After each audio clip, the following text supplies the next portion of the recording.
টি-20 বিশ্বকাপের পর আপাতত নেই আন্তর্জাতিক ক্রিকেটের ব্যস্ততা। কিছু দ্বিপাক্ষিক সিরিজ অনুষ্ঠিত হচ্ছে। সাকিব আল হাসান সময় কাটাচ্ছেন ফ্র্যাঞ্চাইজি ক্রিকেট খেলে। এরই মাঝে সুখবর পেলেন তিনি।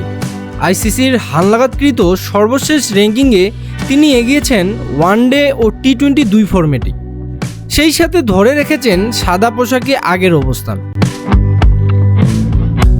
কয়েক সপ্তাহ আগে নিজের চিরচেনা দাপট থেকে ছিটকে গিয়েছিলেন সাকিব।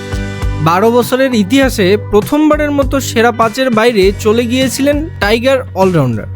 আবার ফিরেছেন তিনি। এবার র্যাঙ্কিংয়ে আরও কিছুটা এগোলেন বাংলাদেশের সাবেক অধিনায়ক। বুধবার 17 জুলাই আইসিসির প্রকাশিত সর্বশেষ তালিকায় দেখা যায় ওয়ানডে ও টি-20 দুই ফরম্যাটেই অলরাউন্ডারের তালিকায় এক ধাপ করে এগিয়েছেন সাকিব।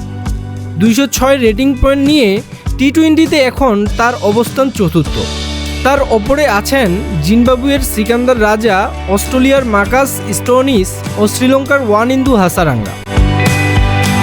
অপরদিকে সংক্ষিপ্ততম ফরম্যাটেও এক ধাপ এগোনো সাকিব এখন আছেন 2-এ। তার রেটিং পয়েন্ট 292।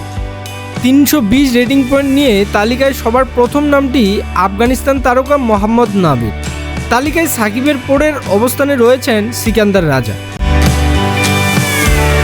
টেস্ট র্যাঙ্কিংয়ে আগের মতোই 3 নম্বরে সাকিব। তার আগে রয়েছেন দুই ভারতীয় তারকা রবিচন্দ্র আশ্বিন ও রবীন্দ্র জাদেজা। রাব্বিল ইসলাম, আই স্পোর্টস।